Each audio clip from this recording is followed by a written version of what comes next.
Flower Power. It was Halloween night on the island of Sodor. The moon shone brightly, and the stars twinkled in the night sky. The children's Halloween party was over. But while the children slept, all the engines were kept very busy.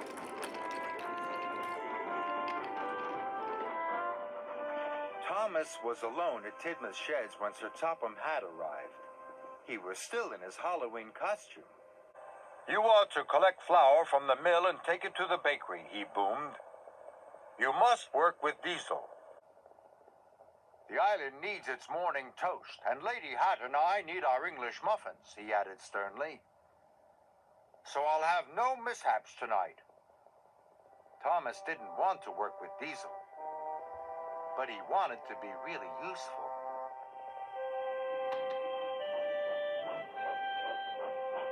When Thomas arrived at Brendam, he couldn't see Diesel at all. Diesel was up to his old tricks. He rolled up behind Thomas and went, boom! Whoa! "Trust the silly old Steamy to be scared on Halloween," Diesel sneered. "I'm not a scared engine," said Thomas firmly. "We'll see," wailed Diesel. Thomas and Diesel headed for the flour mill.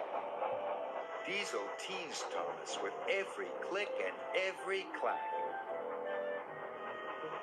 When they arrived at the woods, Diesel cried, "It's the haunted forest!"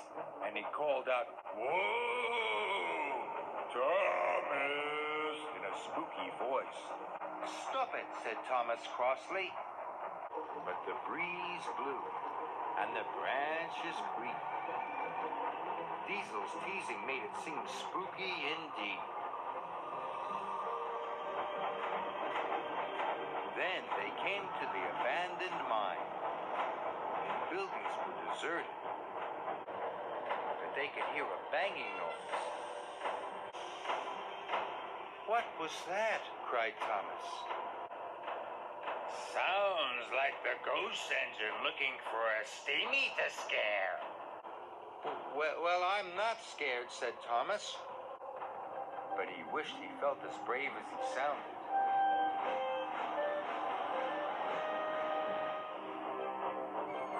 Thomas and Diesel had to stop at a red signal.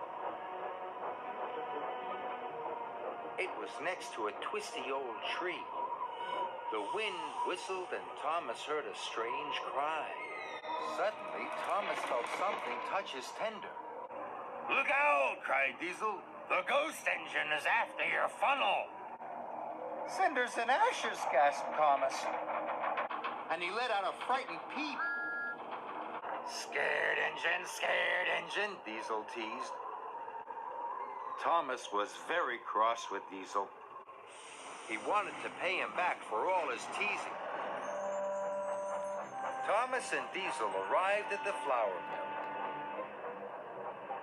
Thomas rolled up to collect the flour. Then Thomas had an idea. "We'll see who's a scared engine," he puffed. Thomas biffed the freight cars out of the way and rolled up under the chute himself. When Thomas puffed out the other side, he was covered from dome to buffer in pure white flour. "Whoa!" he said spookily. "It's a ghost engine!" cried Diesel. "It's come to get me!" "Stop!" cried Thomas. "It's just me!" But Diesel was nowhere to be seen.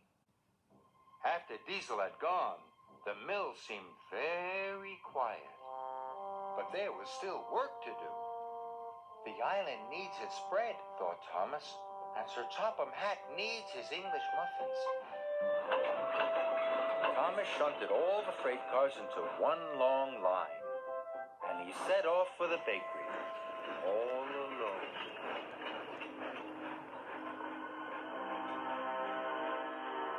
As Thomas arrived at the twisty tree, he wished he could go faster, but it was a very long train, and he had to go slowly. Because he was going so slowly, Thomas could see that the tree wasn't spooky at all. It was just a tree, he gasped, and the strange cry was just an owl. Thomas was relieved. Thomas jogged towards the abandoned mine. He could still hear the spooky banging. He looked to his left, and then to his right, and he saw what was making the noise. It's just an old door, he gasped. The wind is making it crash.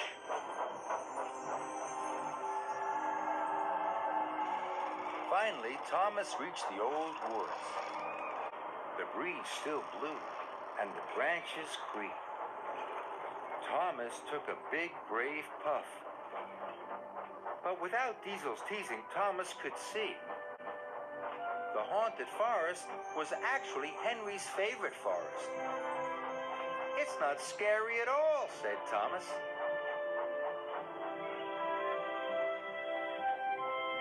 Thomas arrived at the bakery. He was tired but happy. Oh, it's the ghost engine, sir, Diesel told Sir Topham Hatt. And it's come to get me! It's not a ghost engine, boomed Sir Topham Hatt. That's Thomas.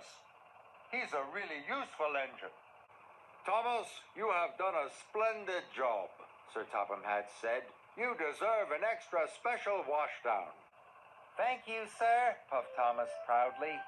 And while Sir Topham Hatt waited for the first batch of English muffins, Thomas looked forward to telling his friends his Diesel Halloween story.